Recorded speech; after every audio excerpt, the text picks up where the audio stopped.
Hi, welcome to What Matters Most. My name is Eric Anzalone, and today we are talking with Brad Gruno, who is the creator and CEO of Brad's Raw Chips, and we're here at the Chip Factory. A little bit on Brad. Brad started a raw food diet back in 2006. A little overweight, a little out of shape, maybe a few too many cheesesteaks. But despite a raw food diet, the one thing he really missed was a good old crunchy snack. So in 2008, he set out in his own kitchen to develop that snack to settle that crave. And 2.5 years later, he was able to share that snack with the rest of us. And since Brad began his diet, he's shed 40 pounds. He weighs pretty much what he did in his 20s. He's got much more energy and is changed his life forever. And his hope is that his chips, his snacks, his products can do the same for us. And his mission is to inform people, young and old, of the benefits of a raw food diet. Like I said, we're here at his chip factory, and it's not just a factory for making chips. It's a hub for cleansing, for juicing, for music, art, yoga, nurturing and raw foods, learning. They hold everything here from lectures. We're here today. David Wolf, Sacred Chocolates, is speaking, and basically it's a community center too for the wonderful community of Bucks County, Pennsylvania. So Brad, welcome.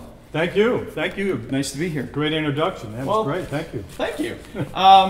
First, why don't you give us a little background? Now, you didn't always live this healthy lifestyle and eating raw foods and whatnot. So how did this happen? Or what were you doing before this?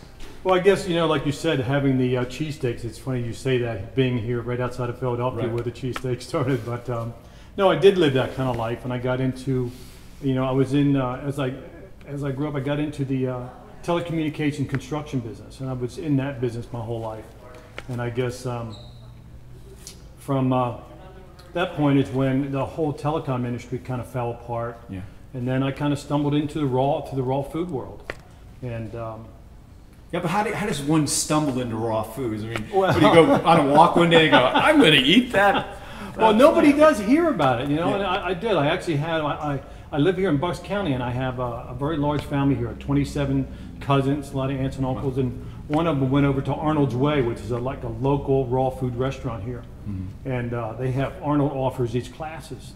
And so she had actually introduced it to me because she just wanted to, share with the family these recipes that she made. And that's how I first learned about it, was just having dinner at my aunt's house, all raw food, 5-course meal. And then right after that, a few days later, she had bought this disc called Eating. And I listened to that disc. And that's what really the light bulb went off in me. And I listened to that. It was just talking about obesity and about diabetes and diseases and just all about the processed food that we're eating. And just something clicked, and the next day I went 100% raw. And so then was your next step, I guess you started volunteering in raw food restaurants, working in an organic farm. Yeah. Was this a choice you made because you were getting into, did it come out of the fact that you made the choice to eat raw foods, or was that just a coincidence? Well, no, it came out of making the choice to just eat better. And then I got, as the raw food restaurant, I would go back there a lot just to kind of meet other people that were in the raw food, like, what happened to you? How did you go about it? How did you feel? I just wanted to know, just to ask other people that were on the raw food diet, just to talk with them. But so you weren't like already formulating, because you come from that business sense. Sure, it was all new. But were you already formulating a plan to start your own company, or were you just changing your lifestyle? Oh, no. I mean, it's, when I went raw, for the first 2 years, I never thought about the business, because I came from the construction side. I was always in fiber optics and construction my whole life, working all over the United States. So I was, at the time, as I'm eating raw, but I wanted to feel better, and that's when I lost my weight, and I felt better. I had more energy than I ever had. But I was out trying to search what my next career was going to be. So I was going to like these Go Green conventions, and I wanted to get into power or wind and something new out there. And that's really when, this is several years after that I learned about raw, and actually where the light bulb went off of even selling these things is by going to a Go Green convention, and there was a guy there that had a booth. It was kind of weird to me. He was selling food, and it said "Living Salsa." I'm like, I can kind of relate with that. And he was like serving these people at this convention this living salsa, but he was serving it with like a tortilla chip. Now for 2 years, I'm making my own raw chips, and I'm just like, did you ever think about like serving this salsa with a raw chip? And he says, yeah, well, he goes, I just never found one that I liked. And I said, well, I happen to make them. And he goes, wow, I'm going to be doing a show out by you in Bucks County. He goes, why don't you bring some by? So I did. I went out and he goes, oh my God, I love these things. We let a few other people try them, and everybody loved them. And he goes, I'll tell you what, he goes, there's another Go Green convention in New York City. And he said, why don't you meet me up there next month, make a bunch of chips, and I'll serve your chips for the whole time. I'm like, oh, sure, I'll do that.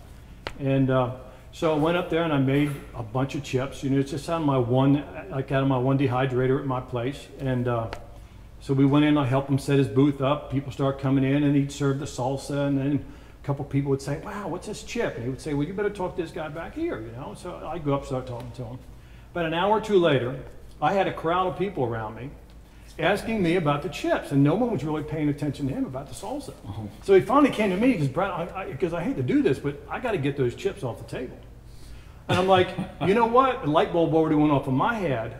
Being an entrepreneur, I'm thinking the chip business is a multi-billion-dollar industry, and it's one of the most unhealthy aisles in a grocery store. Absolutely. And so I just went ahead and at that point I'm like, you can throw those chips away right now. I'm heading home.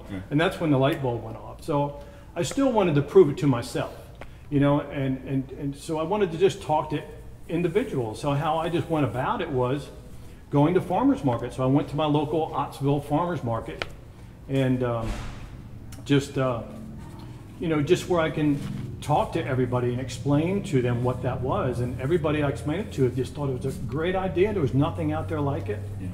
And so I just started doing 4 farmers markets a week. And then so I went ahead and I converted a 1-car garage into my little first chip factory right on an organic farm. And were you able, are there health license? Are there issues? Did you have to get the health department involved? Because it sounds like you're setting up a factory in a garage. Sounds a little almost. Well, yeah. But shiny. Right. Well, every small business got to start somewhere. You know what I mean? It was just I had to get it approved by the state ag department. So, of course, it started in 1-car garage, but so does the house start in the frame too. Absolutely. But we just had to make it. We just had to make it a certified kitchen that was state certified, and but most of the vegetables came off the farm when in season, and so that's the time I was just selling in farmers markets. And then I finally got into 1 store, 2 stores, and then I went down to Whole Foods and I asked if I can get into 1 store, and it was kind of neat for me because as I'm doing all the farmers markets, when you're selling a dehydrated chip, out in the rain or the humidity and the chips getting soft, and I'm like, wow. And then I can remember the first time Whole Foods said, went ahead and accepted me into the store. I'm like, wow, this is great. I can go into Whole Foods. It's all temperature controlled. It's never going to rain on me. That's fantastic. And so I would sample in there. And then, really after that point, and just in that 1 store, we were doing $14,000 a month per store. It didn't take me long to figure out how many stores there are out there. So, now let's get into like the sort of metaphysical, the spiritual side of raw food. I read on your website, I believe, about how working in the earth grounds you. And actually, I've always sort of believed that, like, when I get really stressed out, sometimes I'll just go outside and hug a tree, literally. Yeah. Because there is the true energy that you are grounding. I would imagine to a certain degree when you're eating raw foods, it's almost like you're getting a grounding experience because the food is still basically chemically what it was in its natural state, correct? Right, yeah. So, that whole time, let me just took out a whole nother story, how I feel I got more connected with myself at this point, because you know, I've always been in the corporate world, always had a very large construction company, and it was always about, you know, fancy dinners, fine wine, and making a lot of money, and you know what I mean? It was just all, you know, all about the money. Yeah. And it's kind of neat that I was able to really shift gears and do something so different in my life right now. I never thought I'd be selling raw chips today, but as I had lost my company and really humbled me in a way, I lost everything I had. And so that's when I really kind of wanted to go within. You know, that's when I moved back home and kind of just, you know, started to go within, and that's what really intrigued me to work on an organic farm. I didn't want the money, I just wanted to work on the farm, you know, and really talk about connecting in the earth and just really going within and getting to know myself, you know, and just, it's not all about the money, you know, and just doing something that I was very passionate about, because raw foods, what it did, it really changed my life. Mm-hmm. It changed my life so much that I would just, you know, I felt better, everything. I'm looking back, I'm thinking all the things I've done. I said, I've never felt this good before. You know, here I am close to 50, right, and I'm back to my weight that I was when I, you know, was in high school. Yeah. You know what I mean? And just now I just have more energy than I've ever had, and it just totally changed my life. And then that's why I just got to be so passionate about it, and I wanted to share it. Now, you do travel a lot. Travel a lot now. You ever cheat? Because I travel a lot too, and you know, I eat a certain way. I'm almost vegan, almost vegetarian, you know, but I travel sometimes to Poland or somewhere where forget it, you know. Sure. Do you ever have to cheat, or do you ever sometimes go, ooh, I'm gonna do? What's your definition of well, cheating? I don't know, because like if you're a raw foodie, I'm not. You're not a strict. Oh, okay, no, okay, no, that's what I was curious. I'm not 100%. Just know, this is how it played out for me. I think that when I went 100% raw, I felt so good. I stayed that way for a year. I lost 40 pounds in 3 months. And then after that, I maintained the raw diet, and I just maintained my weight. And it was just, you know, after a while, you know, I kind of fell back and forth a little bit. I think that's kind of normal. But every time I would, I just wouldn't feel right. You know what I mean? Gotcha, yeah. So, you know, today the way I live my diet is like an 80-20. 80% raw foods. And something that Arnold taught me at Arnold's Way, it's all about adding good foods to your diet. Mm-hmm. You don't have to take anything away, just add. Absolutely. And you know, and I've always lived that way. And I'm right in the process of writing a book, and it's about 80-20. It's about the way I did it. And Random House just actually bought the rights to my book, and I'm really excited about that. And I have to spend the next 2 months finishing it right now, but really, really excited. Well, let's talk about the future. What are you working on here at your raw or your chip factory? I mean, like I said, it's a lot more than a chip factory. I mean, granola, flax, wine. Is this? Yeah, you probably saw a bottle of wine. Nice. Beer raw beer. No. We've kind of thought about that. Yeah, but no, where we are right now, I mean, we have grown so fast. You know, we are. You know, we'll probably be at a $12 million mark by the end of the year. You know, in 2.5 years, we have been through a lot. We have moved, you know, 3 times, and we're just about full capacity in the factory we're in right now. But so where I'm at right now, the future holds right now is just we want to create. We have our leafy kale and the chips is what you see here, and we just want to expand our line and having the raw granola, cereals. We want to make snacks for kids to put in their lunch pail, some smaller containers. You know, we're going to get into raw chocolates. We're going to get into cheese. We're going to get into a whole line where we can just be a one-stop shop. And today you have David Wolf. David Wolf, yeah, excited. He's going to be here any minute. Isn't that fantastic? Yeah. So how did that? Did you contact David or? Yes, I did. Yeah, I did. I was just, we just moved into this facility at the beginning of the year, and we just finished this space right now, which is very beautiful. And I have to give all the credit to my sister and her husband, Richard Finch, and they just, really, it was the art side of the family, and they came in and really, she did the mural on the wall and the plastered walls, and so we just really just finished this, and I just wanted to really start this off with a bang, and who not better yet to have is David Wolf. Yeah. That that's just one person that I've always looked up to as I got into the raw.